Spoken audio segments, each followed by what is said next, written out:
කල්පනා කරේ කොහෙන් පටන් අරගෙන කොහෙන් ඉවර කරන්නද කියලා. ඒ තරම් මතකයන් ගිය සතිය අපි කතා කරපු දේවල් කොතරම් දෙයක් මේ දේවල් වලින් ඉගෙන ගන්න තියෙනවද? කොයිතරම් දෙයක් මේ දේවල් වලින් කරන්න පුළුවන්ද කියන එක පිළිබඳව තමයි අපි කතා කරේ.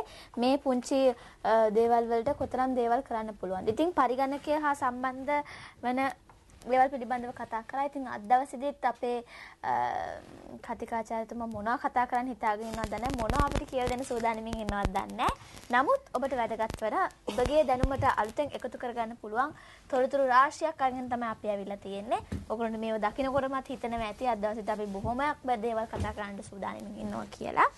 මේ ඕනම කෙනෙක් අපිට අපේ මේ අඩං කරන දේවල් හරි ඕනම දෙයක් පොඩි කාලේ නම් මතකයේ තබා ගන්නට අවශ්‍ය වෙනවා නේද? මතකයේ කියන දේ හැම කෙනෙකුටම වැදගත් වෙනවා. ඉතින් මේ පරිගණකයටත් මතකයේ කියන දේ ඉතාමත් වැදගත් වෙනවා. වැදගත් උපකරණයක් වෙනවා. ඉතින් අපි කීය සතිවල කතා කරා මේ මතකය ගැන.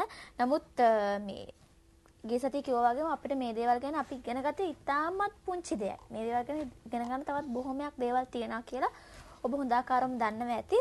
මේ මොකද දැන් මතකත් ඇති මේ මගේ අතේ තියෙන්නේ මොකද්ද කියලා. ඉතින් මේ මතකය ගැන කතා කරන්න තමයි අද අපි වැඩි ඉස්සරහින් සූදානම් වෙලා ඉන්නේ.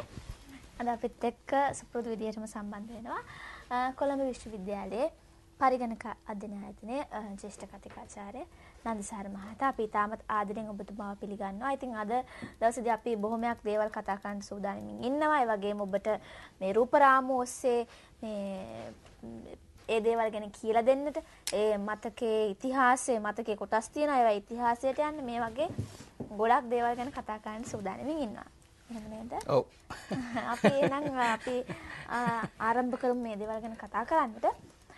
මුලින්ම අපි අපසරයක් මේ මතකය ගැන පොඩි මතකය ගැන මතකයක් කරලා දෙමු. ඔව් අපි ඇත්තටම මෙතෙක් වෙලා අපි කතා කරා මතකයක් පරිගණකයේ මෙමරි ගැන මතකය ගැන. දැන් අපි මේ තරුවන්ට ප්‍රේක්ෂකයන්ට කොටම පෙන්වුවා මොනවද මතකයේ පරිගණකය තුළ තියෙන්නේ කොතනද? ඒවා සවි කරන්නේ කොහොමද? ඉවත් කරන්නේ කොහොමද? ඔක්කොම දැන් දැක්කා. ඒකම අපි තවත් දැක්කා දෘಢ දිස්කය නේද? ඒකත් අපි ගලවලා බැලුවා. ඒක සවි කරන හැටි බැලුවා. ඉතින් මේ දෙකම ඒ කියන්නේ අපි දෘಢ දිස්කය ගත්ත එයත් හරි මේ මතකයක් දෙකම අපි සලකන්නේ මතක විදිහට. හැබැයි මේ මතක දෙකේ පොඩි වෙනසක් තියෙනවා. ඉතින් මේ මගේ අතේ තියෙන මේ මතක වර්ගය තුල තියෙන මතකයේ හැම වෙලෙම පරිගණකයේ විදුලිය තියෙන තාක් කල් පමණයි පවතින්නේ. විදුලිය සංදි කරපු ගමන්ම මේ මතකයේ තුල තියෙන සියලුම දත්ත කියනවා. ඒ නිසා මේක తాවකාලිකයි. නමුත් අපි දකපු දෘಢ දිස්ක එහෙම නැත්නම් හાર્ඩ් ඩිස්ක්ස් වල තියෙන මතකය ඒකේ ලියවෙනවා. සටහන් වෙනවා.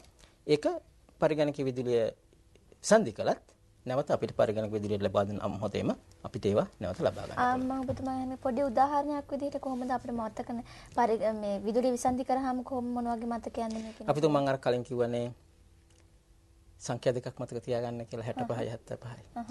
අපි පරිගණකයට මේ සංඛ්‍යා දෙක ඇතුල් කරාම ඒ ඇතුල් කරු මොහොතේම අපි යතුරු පූර්වයෙන් ඒක යනවා පරිගණකයේ මෙවැනි මතක කොටසකට ගිහිල්ලා එතනට නවතිනවා. ඊට පස්සේ මම මේක ගණනය කිරීමකට යදන්නේ. ඒ දෙක එකතු කරන්න කියන. එකතු කරාම පිළිතුර කියන්නේ එකතුව තවත් මතක කොටනක මේක සඳහන් වෙනවා. ඒවම කොතනදකින්ද මන්ද කොහොමද කියන එක ගැන අපි කතා කරන්නේ නැහැ. කිසියම් ක්‍රියාවලියකට තමයි ඒක සිද්ධ වෙන්නේ. එතකොට ඒ උත්තරෙත් 140 යනක තැන්පත් වෙනවා.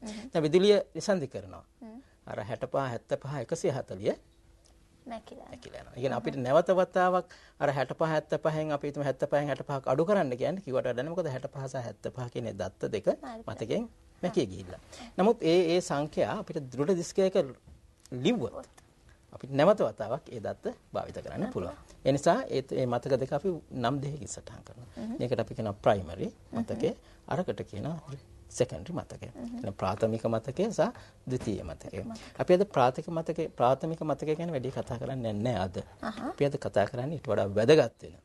ඒ කියන්නේ නිතරම පරිගණකයේ විදුලිය නැති කරත් තන්පත් වී තියෙන ඒ ද්විතීය මතකය. දෘಢ මතකය. ඒවයි තියෙන මතකය. මේ මතකයේ ඉතිහාසය තමයි අපි අද ගොඩක් බලන්නේ. මොකද ඒකේ අභ්‍යන්තරය අපි බලමු කොහොමද ඒක හැදිලා තියෙන්නේ. මේ වගේ දෙයක් ගැන තමයි අද අපි කතා කරන්න බලාපොරොත්තු වෙන්නේ. හොඳයි. දැන් ඉතිහාසය. අපි ඉස්සර මේ තාක්ෂණය තිබුණේ නැහැ නේ. පරිගණක එන්නත් කලින් අපි දැන් යන්න පුළුවන් ඈතට. කොහොමද මිනිස්සු මේවා දත්ත තැම්පත් කරලා තියාගත්තේ? ඇත්තටම එක ක්‍රමයක් තමයි දත්ත සටහන් කරනවානේ පොත්පත්වල ලියලා තියාගන්නවා. ඒත් ලියලා පොත්පත්වල ඒ මාධ්‍ය කඩදාසියේ තියෙන තාක්කල් ඒ දත්ත ඒ වගේ තැම්පත් වෙලා තියෙනවා. ඉතින් කිසි ගැටලුවක් නැහැ. එහෙම නැත්නම් ගලක කොටලා තියෙනවා. අවුරුදු දහස් ගණන් ගියත් ඒ මතකයන් ඒ වගේ තියෙනවා. අපිට ඕනලා කියවලා ගන්න පුළුවන්. නමුත් පරිගණකයේ එන්න කිට්ටු වෙනකොට දැන් පරිගණකයේ මේ දත්ත අපි කැවිය යුතු වෙනවා. පරිගණක දත්ත කැවීමට නම් කිසියම් මාධ්‍යයක කිසියම් ආකාරයකට පරිගණකවල දත්ත සටහන් කරන්න ඕනේ. ඉතින් අපිට පුළුවන් ද මේ පත්තරයක හරි පොතක හරි තියෙන මේ අකුරු පරිගණකයට කියවන්න තත්ත්වයටපත් කරන්න. අද පුළුවන් හැබැයි මේ අවුරුදු 64ක ඉතිහාසයට යනකොට අපිට එවැනි තාක්ෂණයක් පරිගණකයට හිතන්නවත් අපි පරිගණක ඉතිහාසයත් අපි කතා කරනවා. මම තාම එතෙන්ට ආවේ නැහැ. ඊට කලින් මම මේ මාතෘකාවට යොමු වුණේ. මේකෙන් පස්සේ අපි යනවා ඇත්තටම පරිගණක ඉතිහාසයේ කොහොමද මේවා උනේ කියන එක කතා කරන්නේ. ඉතින් අද එතකොට මම කතා කරන්නේ කොහොමද මේ දත්ත පරිගණකයක තැන්පත් කරලා තිබුණේ. කොහොම කියලා හිතනවාද? පරිගණක කියවිය හැකි ආකාරයකට. ඒ එකක් තමයි මෙතන මේ තියෙනවා මෙන්න මේ කාඩ් එක. මේ කාඩ් පත. මේක අපි කියනවා පංච් කාඩ් පත කියලා. ඉතින් මේක තමයි දත්ත සටහන් කරන්නේ. ඉස්සරම මුල්ම අවදිය. ඒතර ඇත්තට මේකට එන්නත් කලින් පරිගණකයේ දත්ත මේ සාමාන්‍ය විද්‍යුත් ටේප් තියෙන්නේ. ඒ ටේප් වල ආකාරයට කඩදාසි රෝලක් තියෙනවා. ඒ රෝලේ තමයි සටහන් වෙන්නේ. ඒ දත්ත තියෙන හැටි. ඉතාමත් සුළු ප්‍රමාණයක් වෙන්නද දත්ත? ඔව් දැන් මේ කාඩ් පතේම සටහන් කරන්න පුළුවන් අකුරු 80යි. මේක මොකද මේකේ තීරු 80ක් තියෙනවා. මේ තීරු 80 කිසියම් ආකාරයකට සටහන් මොකද බලන්න තීරු 80 පේලි තියෙනවා 1 2 3 4 5 6 7 8. මෙන්න මේ තීරු 8ක් තියෙනවානේ පේලි 8ක් එකේ පේලිය දෙකේ පේලිය තුනේ පේලිය 8 වෙනකම්. දැන් මෙන්න මේ පේලි 8 තමයි දස්ස සටහන් වෙන්නේ. දැන් මේක හරිය ටිකක් අපි කතා නොකරපු මාතෘකාවට යන්න වෙනවා ඉදිරියේදී කතා කරන මතක තියාගන්න. මේක සටහන් වෙන්නේ බයිනරි ක්‍රමයට. අපි හිතමු උදාහරණයක් විදිහට එක සටහන් කරන්න ඕන නම් එක. එතන මේ පළවෙනි කොටුවත් හත්වෙනි කොටුවත් විතරක් සලකුණු කරනවා. අනිත් කොටු සලකුණු කරන්නේ නැහැ. එතකොට මේ කාඩ් පතේ විදුලියක් මේක කියවන්නේ කොහොමද? අපි ඒක ගැන ටිකක් කතා කරමු. මේක කියවන්නේ කොහොමද? මේකට ලයිට් එකක් මෙහෙම වැටෙනවා. ඒ ලයිට් එක මේක පසා කරගෙන යටින් එනවනම් ඒ කියන්නේ ඒක එක කියලා සලකනවා. එහෙම එන්නේ නැත්නම් ඒක බිඳුව කියලා සලකනවා. එතකොට මේ බිඳුවත් එකක් යන ඒ බයිනරි ක්‍රමය තමයි මේක සටහන් කරන්නේ. ඒක තමයි ඉදා ඉඳන් අද දක්වා මේ මුළු පරිගණක තාක්ෂණය තුළම තියෙන බයිනරි කියන්නේ ද්විතීය සංඛ්‍යාවක්. මේ බිඳුවත් එකක් පමණයි පරිගණකය දන්න එකම භාෂාව. ඒ බිඳුවත් එක මත ඉඳගෙන මේ සේරම කරන්න. අපි එතන දවසකදී එනවා. මේක කියන ආකාර නියම විදිහට කතා කරනවා. දැන් පොඩි ඉඟියක් දෙනවා. ඒතර අන්න මේ විදිහට මේකේ සිදුරු මේ හැම පේලියකම සිදුරු සකස් කරනවා. ඒ සිදුරු වල ආකාරයට තමයි ඒ සංඛ්‍යාව හෝ අකුර හෝ අඳුනගන්නේ. ඉතින් මේ එක ක්‍රමයක්. මේකට කියන පංච් කාඩ් ක්‍රමය කියලා. ඉතින් මේවා දහස් ගාණක් පංච් කරලා පංච් කරන්න වෙනම කණ්ඩායම් හිටියා. මටත් හොඳට පළපුරුද්දක් තියෙනවා මේ පංච් කරලා මේ කාඩ් අපේ ඉතිහාසයේ කොළඹ විශ්වවිද්‍යාලයේ 1980 තුන අපිටත් තියෙන මේවා විතරයි. ඉතින් අපි පංච් කරලා දත් ඔක්කොම මේවා තැන්පත් කරලා තියෙනවා. මට මතකයි කොළඹ විශ්වවිද්‍යාලයේ ව්‍යාපෘතියක් තිබුණා. මුළු ලංකාවේ කියන්නේ කාලගුණක දත්ත අවුරුදු 100ක කාලගුණක දත්ත එකතු කරලා අපි සියල්ලම පරිගණකගත කරලා තිබුණා. ඉතින් මේ සියලුම දත්ත පරිගණකගත කරාලි කොහමද? මතකය මේ කාඩ් එක. මේ කාඩ් අපිට දහස් ගාණක් තියෙනවා. මේ කාඩ් ටික පරිගණකයට දුන්නාම පරිගණකයේ දත්ත කියවනවා. ඒතර කාඩ් පංච් කරන්නත් යන්ත්‍රයක් තියෙනවා. කාඩ් කියවන්නත් යන්ත්‍රයක්. මේක තමයි අපි දන්න තරමට ඉතාමත්ම වැඩියෙන් භාවිත වෙච්ච මතකය. හරි? හැබැයි මේකයි අර මං කිව්ව ටේප්. පේපර් ටේප්ස් ඒ ක්‍රම දෙකෙන් ඔබට ගියාම ඒක එච්චර කල් පවතින දෙයක් නෙමෙයි. ඇයි මේක ඩැමේජ් වෙන්න පුළුවන්, ඉරෙන්න පුළුවන්, නැති වෙන්න පුළුවන්. ඉතින් මේක හරි අමාරුයි පරිස්සම් කරගෙන ඉන්න. ඊට පස්සේ මොකද මේ? මේකෙන් අපි ඔබට මිදිලා යනවා. මිදිලා යන්නේ මොනවටද? අපි යනවා මැග්නටික් කියන්නේ චුම්බක තැටිය. චුම්බක පටියකට. ඒත් චුම්බක පටියක් අපි ගත්තොත් අපි ඒ දවස්වල පුළුවන් නම් අපිට පෙන්වන්න මේ චුම්බක පටිය. මේක තමයි ඊළඟ පරම්පරාවට එන මතකය. මේ ඊළඟ පරම්පරාවට එන මතකයේදී අපි මේකෙදී අපි බොහොම පැහැදිලිවම අපි දන්නවා. මේ බොහෝ දෙනෙක් දැකලා ඇති. මේ මතක තාක්ෂණයෙන් පස්සේ අපි භාවිත කරන මේ සියලුම දත්ත මේ වගේ චුම්බක තැටියක තැන්පත් කරනවා. අතට මේක සාමාන්‍ය චුම්බක තැටියක්. ඉතින් මේක දිග අඩි 2500ක් විතර වෙනවා. 2400යි. ඉතින් මේකේ හැම තැනකම මේ දත්ත සටහන් වෙනවා. ඉතින් මේක මම හිතන්නේ මේ එක පටියක මේකේ සටහන් වෙලා තිබුණාද නැත්නම් මේ අලුත් එක? නෑ මේ සටහන් කරපු එකක් මම ගෙනාවේ. ඉතින් මේක මම පොඩ අත වැදුනට එහෙම ගානක් නෑ. ඒක මතක තියාගන්න. මේක වැඩි කල් පාවිච්චි කරන්නත් බෑ. නිතරම පාවිච්චි කරනකොට මේකත් විද වූ දෝෂ වලට ලක් වෙනවා. ඒ වුණාට මේක තමයි ඇත්තම ඊළඟ අවස්ථාව අපි දත්ත තන්පත් කිරීම සඳහා භාවිත කරනවා. ඉතින් මේක ප්‍රශ්නේ තියෙන්නේ මේකේ වගේම මොකද පරිගණකයට අපි කිව්වොත් 100 වෙනි කාඩ් එකේ තියෙන දත්ත කියවන්න කියලා. ඒතකොට මේ මුල 100ම අරගෙන ගිහිල්ලා තමයි 100 වෙනි එක කියවන්නේ. අපි කියනවා 1500 කියවන්න ඕනේ කිව්වොත් 1500 දක්වා මේ කාඩ් එක යවලා තමයි කියවන්නේ. අපි ඒ වගේ මේකේ අපි හිතමු මේකේ පළම අපි හිතමු මේකේ දත්ත ටිකක් තියෙනවා මේ මුල මැද අග හැමතැනම. අපිට අපි 150 වෙනි දත්ත අපිට කියවන්න ඕන නම් මේක සම්පූර්ණ මෙතෙන්ට දක්වාම ගිහිල්ලා ඊට පස්සේ ඒක කියවලා ආපහු ආයෙ මුලට එනවා. ඉතින් මේක හරීම කාලය ගත වෙන දෙයක්. පරිගණකයේ වේගය කොච්චර වුණත් වැඩක් නැහැ. දත්ත කියවන්න සෑහෙන කාලයක් ගත වෙනවා. ඔව් ඉතින් මේ දැන් මේ අපි කතා කරේ තාමත් මේ ඉතිහාසය සම්බන්ධව කතා කරන්නේ කොහොමද මේ දත්ත ගබඩා කරගෙන තිබුච්ච මේ දෘඩ ඩිස්ක් මේ මතක ගැන කතා කරනකොට අපි දෘඩ ඩිස්ක් ගැන කතා කරා. ඒවයි අපි ගියේ මේ ඉතිහාසයට තවත් බොහොම දේවල් කතා කරන්න තියෙනවා. තවත් ඉදිරියට කොහොමද වර්තමානයේ දක්වා ඒවා දියුණු වෙමින් තාක්ෂණය දියුණු වෙමින් ආවේ කියන එක පිළිබඳව කතා කරන්න තියෙනවා. හැබැයි ඔබ දන්න අපි ඔබට විරාමයක් ලබා දෙන්න තමයි සූදානම් වෙන්නේ. විරාමයෙන් පස්සේ තවත් මේ දේවල් ගැන කතා කරමු. ආසයි ලේසි IT එක.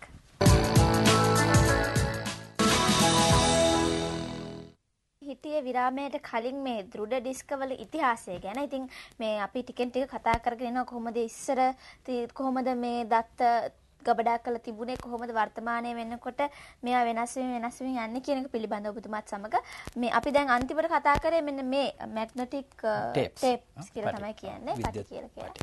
මේ ඉන් පසුව කොහොමද දත්ත ගබඩා කරුනේ? ඔව් දැන් මම කලින් කිව්වනේ ඒකට කාලය ගත වෙන දෙයක් කියලා. ඉතින් මේක පරිගණකයේ වේගය කොච්චර වැඩි කරත් වෙලන්නේ දත් ඉක්මනින් කියවලා ගන්න බැරි නම්.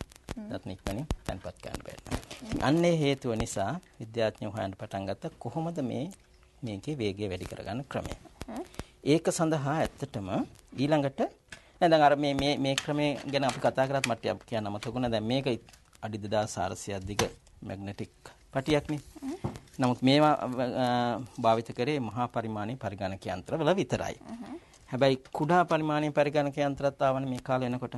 ඒකට ඔබ දකින්නවනේ මේක මොකක්ද කියලා. මොකක්ද? සාමාන්‍ය ඔඩියෝ ටේප් එකනේ. ඊට මේවත් පාවිච්චි කරා. මේකේ තියෙන අර තාක්ෂණයමයි. මැග්නටික් ටේප් එකක් තියෙන්නේ. මේවත් පාවිච්චි කරා සමහර පරිගණක යන්ත්‍ර දත්ත තැන්පත් කරා. මේ මොන මාධ්‍යය ගියත් අපිට ගැටලුවක් තියෙනවා. අර ඉක්මනින් කරන්න බෑ. මේකෙත් අර රවුම ගිහිල්ලා එනකම් බලාගෙන ඉන්න ඕනේ. ඊට පස්සේ මේකට වෙනසක් විදියට තමයි මේ දෘඩ ඩිස්කේ කියන එක අපිට ලැබුණේ. දැන් අපිට පේනවා මේ පරිගණක තිරයේ මුලින්ම හදපු දෘඩ ඩිස්කය. පළවෙනි ලොකු එක 1956 ඕක තමයි තැටිය. ඔය තැටිය කැරකෙන වේගය අනුව පුංචි හෙඩ් එකකින් මේක ගිහිල්ලා දත්ත කියවනවා. දැන් මම හිතනවා ඔබට මෙතනත් පේනවා. මේ 1956 පළවෙනි එක නේ. මේකේ විස්කම්භය අඟල් 24යි. මේ අපි ගාව තියෙන එක විස්කම්භය මේ දෙවෙනි එක පරිගණකයේ මේ තිරේ තියෙන දෙවෙනි රූපය අඟල් 14යි. මේ අඟල් 14 අපිට මේ පින්තූරේ පෙවුනාට පොඩියට තාමත් ලොකුයි. සත්‍ය හાર્ඩ් ඩිස්ක් එකක්. මේ පුංචි එක ලොකු එක ඊටතර ලොකු එක. ඒතකොට ඊටත් වැඩි ලොකුයිනේ මම පෙන්නන්න ලොකු එක මොකද්ද කියලා. ඒතර මේක තමයි ඇත්තටම අපිට මේ මුලින්ම මෙවැනි තැටියක තමයි දත්ත සටහන් කරේ. ඒතකොට පරිගණකයෙන් පිටතින්ද මේක තිබුණේ නැත්නම්? නෑ ඔක අතින් ඒ කාලේ පරිගණකයන් තාම අපි කතා කරේ නැති හින්දා මම මේ පොඩි ගැටලුවක් මතුවේ. මේ පරිගණක යන්ත්‍රයෙන් පමණක් මහ විශාල රාක්කයක්. අපි හිතෙන්ට මෙසරේ ඒතකොට හිතාගන්න ඩිස්කේ මෙච්චර විශාල නම් මේ පරිගණකය තුල තියෙන අනිත් ඒවා මොනතරම් විශාල වෙන්න ඕනද? මුල්ම පරිගණකයේ දිගපල්ල අපි ඊළඟ දවසේ කතා කරමු. එතකොට මේක තමයි ඒ තාක්ෂණයේ මුල්ම අවස්ථාව. කියන්නේ දෘඩ ඩිස්ක තාක්ෂණයේ මුල්ම අවස්ථාව තමයි ඕක. දැන් මේ තාක්ෂණයේ මුල්ම අවස්ථාවේ මුල්ම අවස්ථාව බලන්න මෙන්න මේකෙන් කොහොමද ප්‍රමාණය අපිට පේනවා මෙන්න මේ පරිගණක තිරයේ දැන් පේනවා ඔබට මේ තමයි ඩිස්කය. දැන් මේ තියෙන්නේ අර අඟල් 24ක ස්කම්භයකින් යොත් මෙවැනි තැටි 50ක්. මේක තමයි මේ මුල්ම තාක්ෂණික වශයෙන් නිෂ්පාදනය කරන ලද IBM මාතනය සතු IBM 305 කියන වෙළඳ නාමයේ යටතේ වෙළඳපොළට නිකුත් කරපු 1956 මෙම දෘಢ දිස්ක තැටියත් එක්ක තමයි වෙළඳපොළට ඉදිරිපත් කරේ. ඒතර මේකේ දැන් පේනවනේ මේක කොච්චර විශාල වෙන්න ඕනේද කියලා. නමුත් මේ ධාරිතාවය මොකද්ද? මේ එක පැත්තක ධාරිතාවය මෙගාබයිට් 5යි. ඒතර මේ ඩිස්කයේ තැටි දෙකක් තියෙනවා. තැටි එක තැටික දෙපැත්තෙම ලියන්න පුළුවන්. එක පැත්තක 5යි අනිත් පැත්තේ 5යි 10යි. අනිත් තැටි උඩ පැත්තේ 5යි යට පැත්තේ 5යි 10යි. මෙගාබයිට් 20යි. මෙගාබයිට් 20යි කියන්නේ අද කවුරුවත් ගණන් ගන්න දෙයක්වත් නෙමෙයි. මේ මුල්ම පරිගණකයේ මෙගාබයිට් එතකොට 50ක් තැටි තියෙනවා. එක පැත්තක 5යි අනිත් පැත්තේ 5යි 10යි 10 වරක් 50 500ක් මෙගාබයිට් 500යි. මේ ඉතා විශාල පරිගණක යන්ත්‍රයක ස්වරූපය. තවත් ඔබට පුළුවන් නම් මේ පරිගණක යන්ත්‍ර විශාලත්වය ගැන පොඩි අදහසක් දෙන්නම්කෝ. මේ බලන්න. මේකේ මොකද්ද මේ කරන්නේ? මේ සකස් කරන ලද දෘಢ දිස්කයක් ගුවන් මගින් ප්‍රවාහන සදා සූදානම් කරනවා. බලන්න දැන් ගුවන් යානයේ කවුළුවටත් වඩා පොඩ්ඩක් පුංචි නේද? ඒතර හිතන්න පුළුවන් මේ අද අපි මේ කතා කරන මේ පුංචි එකක් මෙහෙම වුණාට එදා මේකේ ප්‍රමාණය ඊට වඩා හුඟක් විශාලයි නේද? ඉතින් අන්න ඒක තමයි අද අපි මේ කතා කරන්නේ මෙවැනි පුංචි අවයවයක් ගැන. නමුත් මුල්ම ඩ්‍රොයිස්කේ ප්‍රමාණය අරකයි. ඒතර මේ අද ඒකේ මෙගාබයිට් 500 වුණාට මේකේ මෙගාබයිට් කීයද? 5000. හරි? මෙච්චර පුංචි වෙලා. ඒතර ඒක තමයි තාක්ෂණයේ ඇත්තටම දියුණුව අද දක්වා යනකොට. ඉතින් මේ දියුණුවට හුඟක් කාලයක් යනවා. කාලයක් ගත වෙනවා. ඒතකොට මට පෙන්වන්න පුළුවන් එදා මේ මුල්ම පරිගණක යන්ත්‍රයේ මේ දෘಢ දිස්කය කොහොමද ක්‍රියාත්මක වුනේ කියන එක පිළිබඳව. ක්‍රියාත්මක වෙච්ච ආකාරය පෙන්වනවා. මම හිතන්නේ මේක වැදගත් වෙයි බොහෝ දෙනෙකුට මේ වීඩියෝ පටේ 1956 මේ තමයි මේ පරිගණකයේ මුල්ම පරිගණක IBM RAMAC. RAMAC කියන්නේ Random Access Machine for Automatic Calculation. නෑ Random Access Machine for Accounting and Calculations. ඒ ඔය IBM ආයතනයේ මුල්ම ඒක නිකුත් කරා presentation එකකට. Another business service of tomorrow made possible today by IBM. Companies have long dreamed of an accounting system capable in a single operation of recording transactions as they occur. RAMAC is that dream come true, processing with amazing speed unrelated data, randomly presented and randomly transacted. In the 305 RAMAC, IBM has combined the power, speed, and flexibility of electronics required in the random access method of accounting and control. Here is a data processing machine that is beautifully designed, a machine whose compact integrated construction makes possible a multitude of operations. In addition to random or inline data processing, the 305 will service a flow of other information. This includes online printed documents and various types of punched card output. RAMAC also contains extensive facilities easily accessible for storing information. RAMAC requires a miracle memory. දැන් පේනවනේ දෙක වැඩ කරන ආකාරය. දැන් දත්ත කියවනේ ඒත් බොහොම හිමින්. අද වගේ නෙමෙයි. තමත්ම සෙමි. හැබැයි පහසුවක් තියෙනවා. දැන් අන්න එච්චර ප්‍රමාණයක කාඩ් මේක දැම්පත් කරන්න පුළුවන්. අර කාඩ් කියවලා කලින් පෙන්නපු මේ මෙවැනි කාඩ්ස් තමයි. රෙකෝඩ් කරලා චෙක් කරලා. චෙක් කරලා තමයි අරක ලියන්නේ.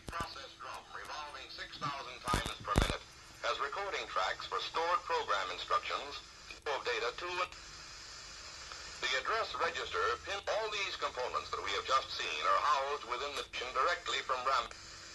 An inquiry and presentation of the record the eye can follow.